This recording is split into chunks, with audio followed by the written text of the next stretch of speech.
Setiap malam dia tidur di situ. Dia itu selalu berhubungan dengan perempuan. Ya cerita saya perempuan berbaju long dress warna putih panjang, rambut ikal merah.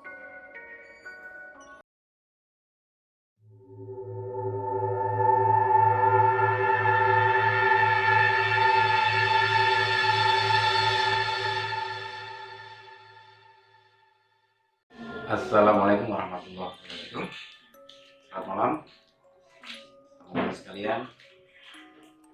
Perkenalkan, kami dari channel Misteri dan Bagus. Malam ini saya akan bercerita tentang kejadian di masa lampau, kurang lebih sekitar 23 tahun yang lalu. Ketika itu tahun 97, saat-saat saya masih kuliah. Dan kejadian ini akan sering saya ceritakan ini adalah dimana di saat saya masih KKN dulu. Sebelum menginjak pada cerita, tentunya kami akan gambarkan, saya akan gambarkan dulu bagaimana proses cerita dari awal. Pada saat tahun 97 itu, sedang saya mahasiswa di sebuah perguruan tinggi swasta di Kota Malang, dan saat itu memang saya sudah masuki masa-masa semester akhir dan harus mengikuti KKN atau kuliah kerja nyata. Kejadian itu awalnya kami juga tidak merasakan apapun. Kebetulan saya adalah saat itu sebetulnya bukan koordinator desa atau koordinatornya, namun saya dipercaya untuk kemudian mencari tempat kontrakan. Kejadian itu di sekitar tahun 97 itu di Kabupaten Malang, di sebuah kecamatan, di sebuah desa. Mohon maaf, saya tidak bisa menyebutkan kecamatan mana atau desanya mana, tapi saya akan gambarkan secara rinci. Pada saat itu saya sendiri yang bertiga, kami yang mencari kontrakan rumah tempat KKN di tempat KKN selama 1 bulan. Anggota kami kurang lebih putra putri itu sekitar laki-laki cowok cewek itu sekitar 32 orang. Kebetulan yang saya cari ini adalah sebuah kontrakan diantar oleh kepala desa, dan rumah yang kami tempati itu posisinya di sebelah persis dengan balai desa. Pada awalnya rumah itu dari tampak depan itu kelihatan masih bangunan baru. Setelah kami masuk, kondisi rumah itu ternyata yang diperbaiki atau yang diperbaiki hanya posisi di ruang tamu saja. Dan dari batas ruang tamu itu hampir dekat dengan pintu ke ruang belakang itu ada kamar sebelah kiri. Kamar itu ukuran kurang lebih sekitar 2 kali 2,5 meter, dengan kondisi pintu yang sudah reot, dibuka pun dia akan jatuh, dengan jendela yang sama juga. Dan pintu belakang itu seperti pintu yang bukan pintu zaman sekarang, tapi pintu itu seperti pintu warung atau rombong zaman dahulu, teman-teman. Jadi atas bawah bisa dibuka. Nah, setelah masuk di pintu tengah, itu ternyata tatanannya di sana adalah bukan di keramik ataupun bukan di plesteran biasa, tetapi batu bata yang ditata sedemikian rapi. Di sana di sebelah kanan ada ruangan, dan di situ ada tempat box bayi yang kuno itu, yang dari besi tapi dalam kondisi bersih, tidak berdebu, kondisinya bersih. Dan di sebelah kanan itu ada dapur. Di sebelah dapur itu tempat jemuran pakaian yang dari pagi sampai siang atau bahkan sampai sore itu akan terkena panas semua. Tapi di sinilah teman-teman bahwa keanehan itu akan terjadi. Karena ini terjadi sebelahnya lagi di kamar itu juga kamar mandi, dan di kamar mandi pun juga demikian, terjadi sesuatu. Hanya kemudian di belakang kamar mandi agak geser ke sebelah kanan, itu ada sumur yang kurang lebih umurnya ya bisa dianggap kuno teman-teman. Nah, diawali pada hari itu kami berangkat berkelompok, jumlahnya 32 orang. Kami berangkat nyampe pada desa tempat kami KKN itu sekitar pukul 5 sorean, dan kami langsung diterima oleh kepala desa setempat bersama warga di sana untuk perkenalan. Setelah itu kami mulai masuk di kontrakan tersebut. Pada awal-awal kami menempati 1-2 hari, kami tidak merasakan apa-apa karena kami hanya rasa senang, kemudian ya kumpul rame-rame, walaupun sebetulnya dari kami ini satu kelompok itu bukan dari satu jurusan, tapi dari berbagai macam jurusan dikumpulkan jadi satu. Kegiatan kami di sana ya seperti orang-orang KKN biasanya, kami mengadakan pembinaan terhadap masyarakat setempat. Nah, cerita yang akan saya bawa ini teman-teman diawali dari cerita rumah itu sendiri. Rumah itu sendiri teman-teman, ternyata rumah itu sudah berdiri lama ketika saat kurang lebih di zaman Belanda.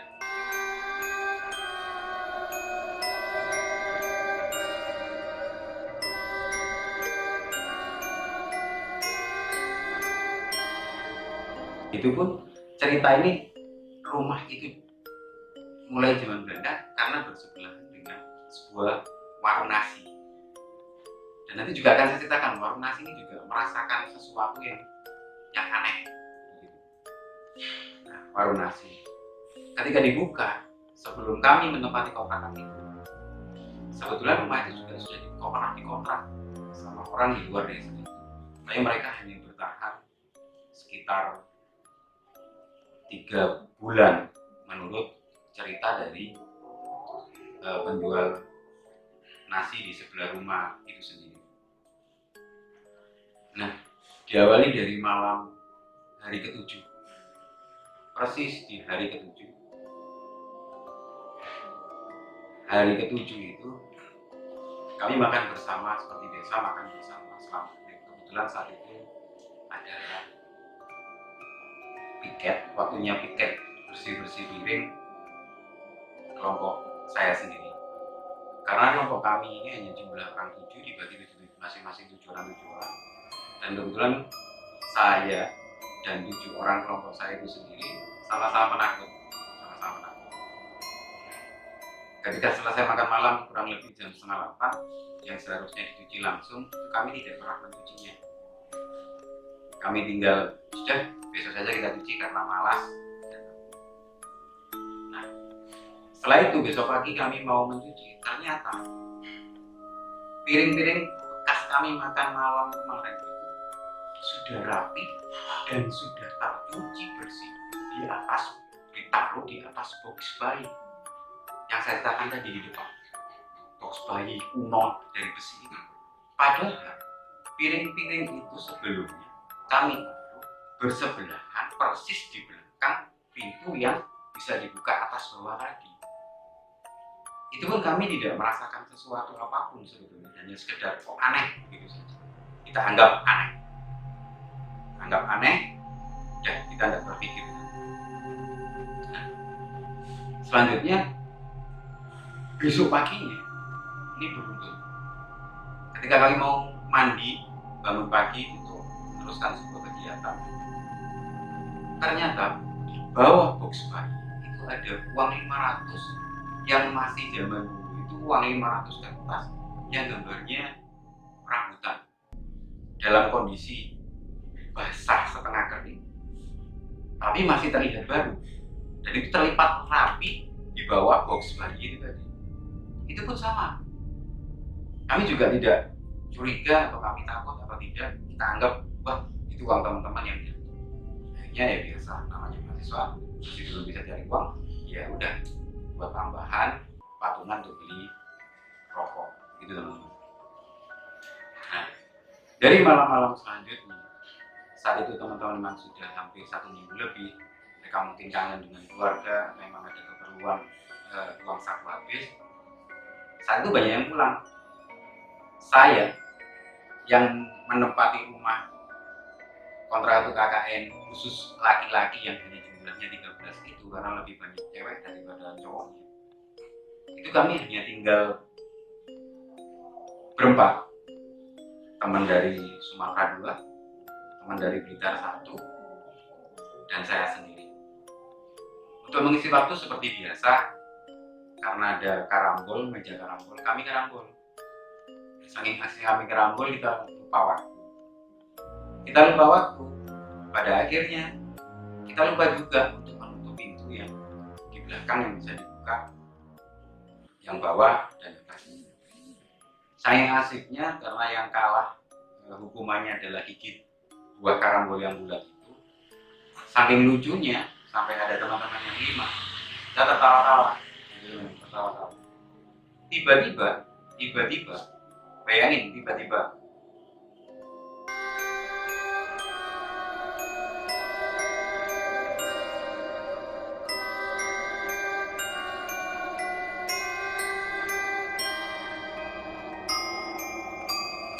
kerikil itu dari belakang itu sampai ke meja karambol. Berat. Otomatis kami kaget, tapi itu pun kami hanya kaget biasa saja, walaupun takutnya bukan main. Kami kan berusaha untuk kemudian kami teruskan, karena waktu sudah malam, mau kemana lagi. Untuk keluar dari rumah itu tidak mungkin, kami harus tidur di mana kalau ada malam. Udah, kami biarkan, kita bersihkan meja itu dari kotoran yang dari belakang lempar tadi, kita biarkan. Ada nakalnya teman saya dari Sumatera, taruhlah namanya EN, sebetulnya namanya Satrio Dinastro. Sekarang dia ada di Dumai. Nah, ini sama dia, kerikil-kerikil itu dipegang, dikumpulin, dibalikan lagi ke belakang. Ibaratnya dibalaslah ke belakang. Udah, dibalas ke belakang. Sambil tertawa-tawa lagi. Kita terusin kemudian, kita karambol lagi. Selang beberapa menit, kurang lebih hanya 20 menit kemudian, bukan kerikil yang ditempel ke meja karambol, tapi bongkahan batu bata. Ini saya merinding, bisa dilihat ini. Saya cerita ini merinding. Ini bukan rekayasa, saya cerita beneran, dan ini memang betul-betul apa yang saya alami. Batu bata itu sekitar ada 6 bongkahan kecil-kecil sekian-sekian, itu langsung jauh di meja karambol. Sontak pada saat itu juga, karena kami udah takut dilempar, terus saat itu juga kami lari keluar rumah. Kami tenangkan, gimana ini, mau kunci pintu, nggak dikunci, bahaya, karena nggak mungkin nggak dikunci terus kita pergi sampai pagi karena takut nggak bisa berani tidur di tempat kontrakan. Itu nggak mungkin, karena barang-barang teman-teman masih banyak di sana, baju, tip, karena kita bawa sendiri TV, motor. Akhirnya diberanikan sama teman yang satunya dari Sumatera itu. Dia masuk ke rumah, keinginan dia untuk menutup pintu itu. Sebelum dia mau masukkan kunci itu ke lubang pintu, lampu itu mati. Padahal di sekitar itu udah mati, hanya rumah itu yang mati. Kami kaget bukan kepala. Keinginan kami ada yang terkencing saat itu. Lari kan, dan malam itu kami tidak berani kembali lagi. Hanya kami tidur di pasar sampai pagi. Untung barang-barang itu tidak ada yang hilang. karena saat itu ada banyak tempat desa itu lalu lalangnya orang dagang. Jadi ke pasar ada yang dagang pisang, dagang apa. Kebetulan juga orang sana juga tetangga. Nah, pagi harinya kami diperingati, Mas, kok nggak ditutup pintunya, ditinggal nggak ada orang. Untung saya yang lewat tutupin. Ya syukur alhamdulillah kami masih ditolong oleh Allah, oleh Tuhan ya. Pintunya ditemukan sama orang itu dikancing kembali. Itu kejadian yang pertama. Kejadian yang kedua, di pagi harinya, setiap hari yang saya ceritakan di awal, uang 500 itu yang masih dalam kondisi baru, tapi setengah basah setengah kering, dan itu tempatnya tetap setiap pagi di bawah box bayi kuno dari besi. Ini mulai aneh, kami mulai berpikir, kok aneh? Setiap hari ada uang duit 500 kertas yang gambar orangutan itu, kondisi baru dan basah setengah kering, selalu di tempat yang sama di bawah box bayi kuno besi. Ini aneh. Tapi ya karena itu duit dan kita juga merasa uang satu saat itu, ya udah kita belikan rokok aja, kita belikan rokok aja. Aneh sih. Begitu pada kemudian yang saya katakan tadi sekarang, di tempat jemur pakaian. Di tempat jemur pakaian itu hanya sekedar bidang kotak seperti kamar itu, dan ada jendelanya itu raman dari kawat gitu, sekian besarnya, lebarnya. Atapnya ini luas banget, nggak ada genteng sama sekali, juga dikasih solar apa itu namanya, seperti plastik yang bening itu udah dikasih, itu los. Kalau hujan ya enak masuk, sinar masuk. Dan di sana sinar itu dari pagi sampai sore dia terkena. Anehnya yang pertama, batu bata itu berlumut. Kalau kita berlogika, sebetulnya kalau dia kering seperti itu tidak mungkin batu bata itu berlumut, kecuali lembab kan. Lebih anehnya lagi,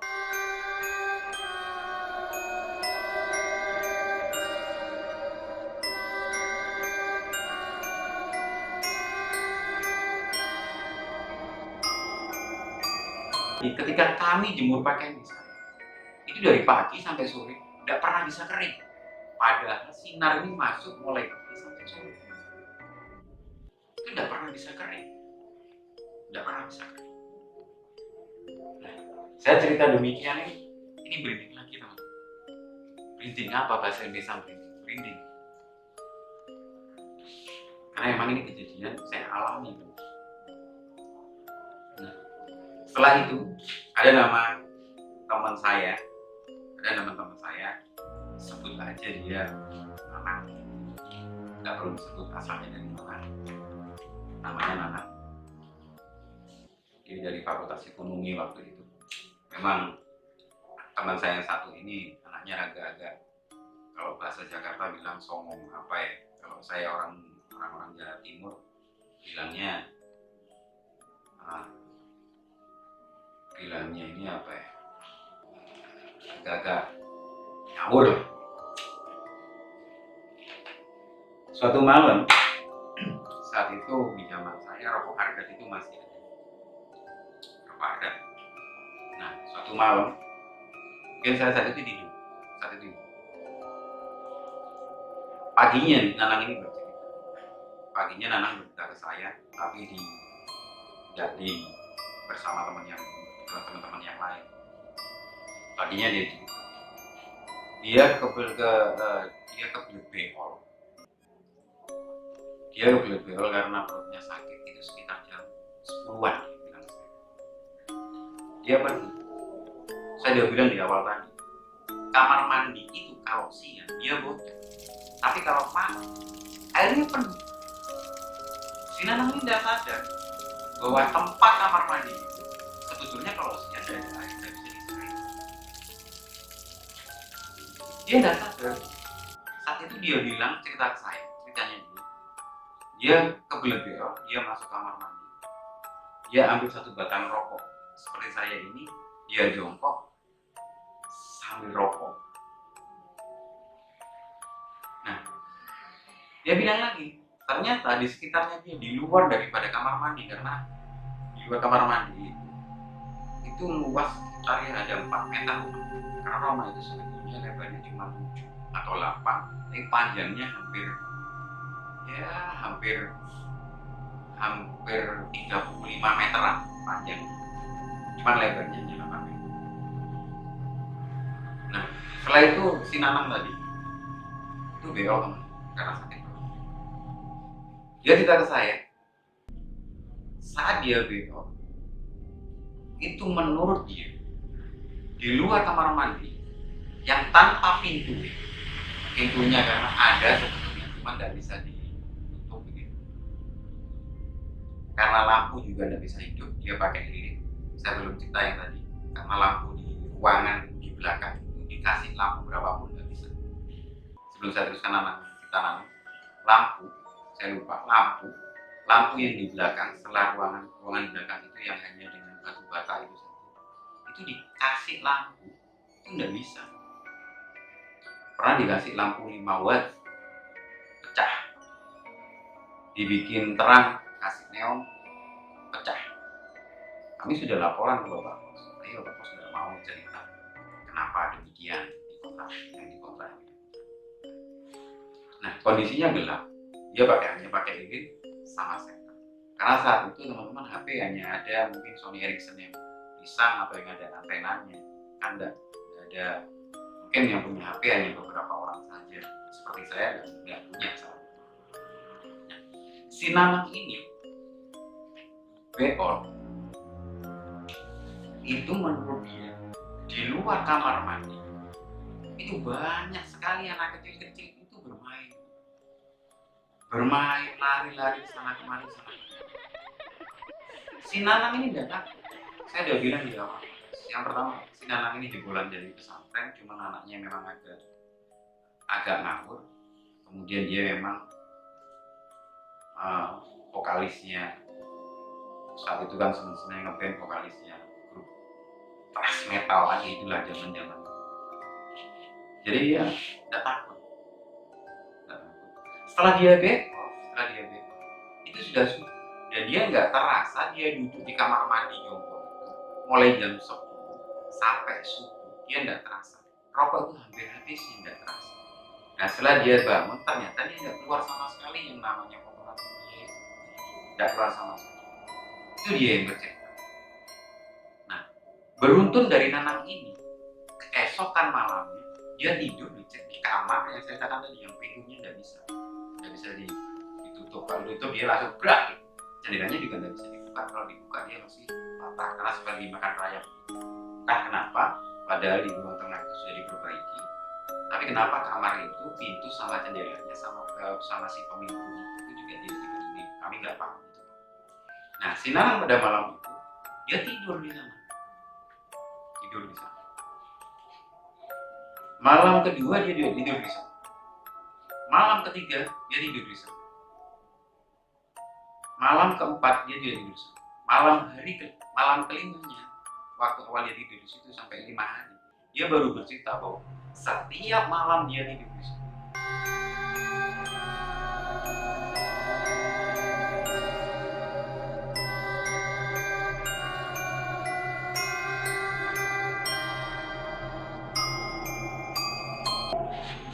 Dia itu selalu berhubungan dengan perempuan. Dia cerita ke saya, perempuan berbaju long dress warna putih panjang, rambut ikal merah. Dia bilang, anggaplah seperti orang Belanda. Kami saat itu, si Nanang ini tidak bercerita hanya ke saya sendiri, tapi bercerita berkumpul saat sarapan pagi. Teman-teman tertawa. Ada suatu teman asal dari Madura, itu penasaran. Malam ke-6-nya setelah malam kelima Nanang bercerita, malam hari itu setelah Nanang bercerita, dia nyoba tidur di kamar. Dan ternyata dia juga mengalami hal yang sama. Dia bercerita lagi ke teman, sama orang temannya orang Madura tidur di sana. Dia juga mengalami hal yang sama. Ini sesuatu yang aneh, sesuatu yang aneh, sesuatu yang sangat aneh di dalam rumah. Tapi karena sekali lagi, karena kami orang banyak, takut pun tidak seperti ketika kita sendirian. Takut tidak sendirian. Ya, dianggap ya takut, tapi tidak digubris lah. Tetap di sana. Soalnya mau kemana lagi kita jadi kontrakan? Karena kontrakan itu juga milik Pak RT. Masih ada cerita lagi nih. Masih banyak cerita. Sabun mandi baru. Setiap dari milik, karena kita mandi kita pakai sabun sendiri-sendiri, kecuali odol kita bisa minta ganti-ganti. Kalau sabun itu kita harus bawa sendiri-sendiri. Sabun pun ketika dibuka baru itu pagi mesti habis sudah seperti dipakai, udah habis sama sekali bukan, tapi sudah seperti dipakai udah beberapa hari itu. Dan itu semuanya hanya satu. Padahal kamar mandi itu kalau siang itu enggak bisa diisi air karena bocor. Saya ceritakan tadi, kalau malam dia bisa tahu. Tiap pagi pun kalau kami, terus kalian mau mandi di mana?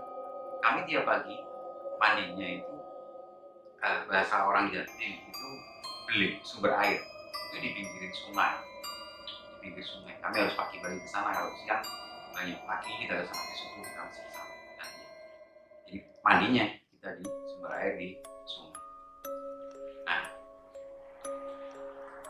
karena pada saat itu saya, banyak orang, banyak teman-teman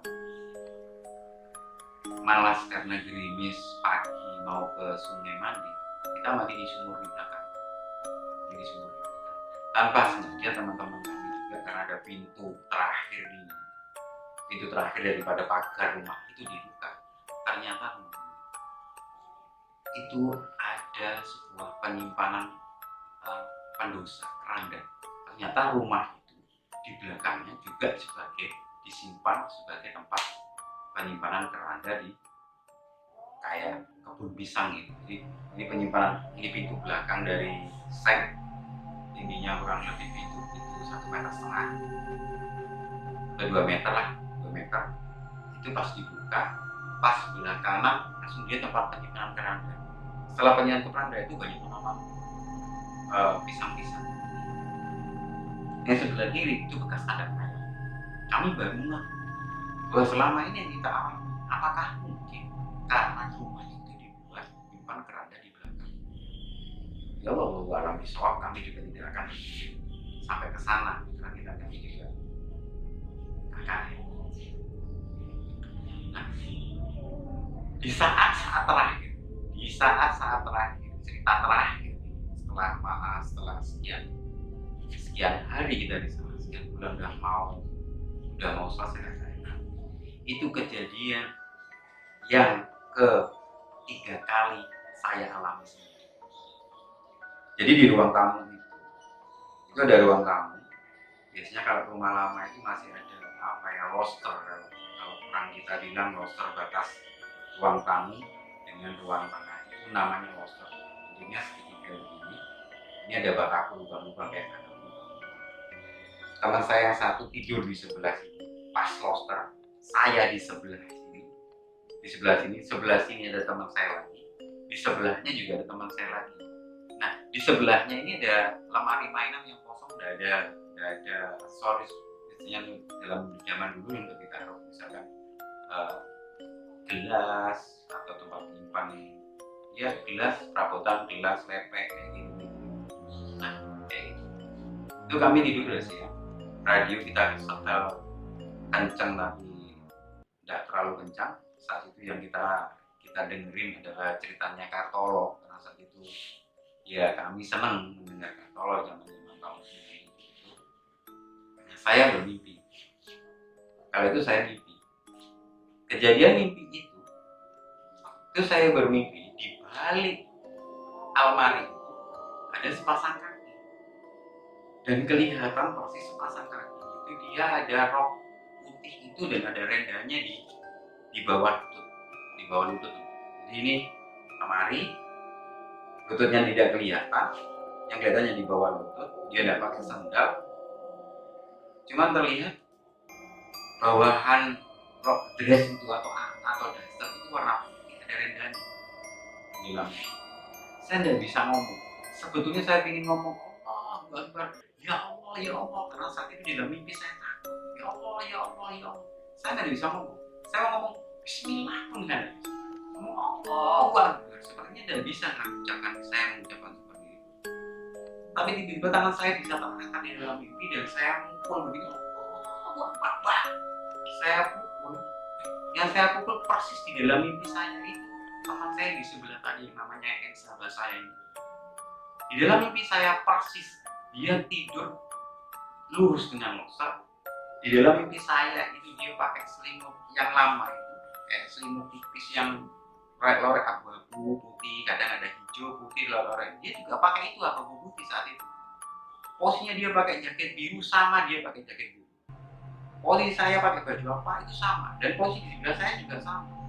Dan ketika berbarengan kami bangun, itu ada teman saya yang benar-benar tidur bersebelahan persis dengan almari itu tadi. Dia bangun dan dia tidak bisa berdiri, dia jalan merangkak. Saya tanya, ada apa? Apa? Dia hanya melihat saya dan dia kelihatan tidak bisa ngomong atau tidak bisa cerita. Apa? Ada apa? Dia bisa bercerita, dia hanya merangkak pindah dari tempatnya semula itu masuk ke ruang tempat kursi, tempat ruang tamu, untuk supaya dia tidak bisa kelihatan ke sana. Karena dia merasa ketakutan, saya juga takut karena saya bermimpi itu tadi, saya juga takut. Akhirnya ini saya bangunin, bangunin. Kita berpindahlah kita ke ruang tamu yang tidak ada kursinya tadi, ada karpet untuk orang tidur, teman-teman nyanyi di situ. Kita pindah. Akhirnya kami yang tidur laki-laki di ruang tamu itu, kami terbangun semua. Barulah kami bercerita bahwa cerita itu yang saya ceritakan, yang saya alami dalam mimpi itu, ternyata kejadian itu sama dengan teman saya yang merangkak tadi masuk pindah ke ruang tengah. Tapi dia tidak bermimpi, dia melihat secara visual persis, dia melihat dan dia benar-benar bercerita, saya tidak bermimpi seperti kamu.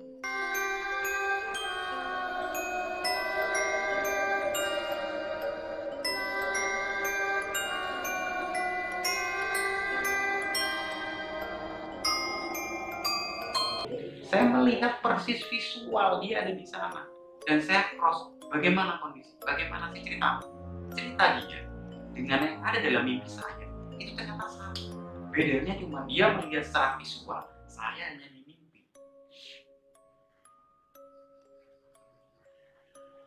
Saya hanya di mimpi. Saat itu ngeri sekali. Saat itu ngeri, baru kami merasa bahwa rumah itu memang betul-betul ada. Rumah itu memang betul-betul berhantu. Meskipun sebetulnya otak kita ini ketika zaman saya itu tidak pernah percaya dengan hal seperti itu. Seperti itu kami tidak pernah percaya. Tapi hari itu saya sendiri benar-benar percaya bahwa rumah itu benar-benar ada hantu. Dan ini masih ada kisah lagi. Entah orang jualan yang di sebelah, orang jualan makanan itu di sebelah rumah itu persis. Di rumah itu persis. Kenapa dia jualan itu hanya dari pagi sampai siang, dia meneruskan sampai malam. Dan rumah dia padahal ini dari listrik, dia punya listrik juga. Jadi hari ini rumah itu listrik. Tapi setelah jam-jam 7 setelah isya gitu, dia mesti matikan listrik dan dia diganti dengan lampu cerobong, itu apa namanya ini? Lampu cerobong, lampu publik lah yang isi minyak itu untuk bahan bakarnya. Nah, teman-teman, di lain kesempatan mungkin di lain kesempatan yang ini akan saya ceritakan kembali. Rumah ini benar-benar akan, karena ini panjang. Rumah ini betul-betul ceritanya berurutan seperti sinetron, dan di akhirnya nanti ada cerita tentang rumah. Dan kami yang merasa selama ini hanya sekedar mengira rumah ini angker, rumah ini betul angker, rumah ini ngeri, angker, rumah ini benar. Dan ternyata rumah itu ada ceritanya. Menurut cerita ini nanti kita ceritakan di lain kesempatan dari pemilik warung di sebelah rumah itu. Nah, teman-teman, sebetulnya cerita ini adalah masih panjang diceritakan.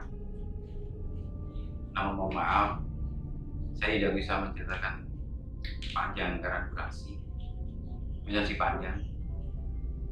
Di lain kesempatan saya pasti akan ceritakan bagaimana kelanjutan cerita ini. Tapi saya ingin berpesan kepada teman sekalian bahwa yang namanya hantu, yang namanya makhluk halus itu tidak akan pernah bisa mampu melukai kita. Maka kita tidak pernah takut dengan jamaah, kita jangan pernah takut dengan makhluk itu, karena kita sama-sama Allah dan kita adalah makhluk yang paling sempurna kita diciptakan, di mana selalu kita mengingat Allah di tempat manapun, kita selalu mengingat Allah. Maka kita akan mudah-mudahan teman-teman akan dijauhkan dari hal-hal yang demikian. Terima kasih teman-teman sudah mendengarkan cerita kami, dan mohon maaf. Assalamualaikum warahmatullahi wabarakatuh.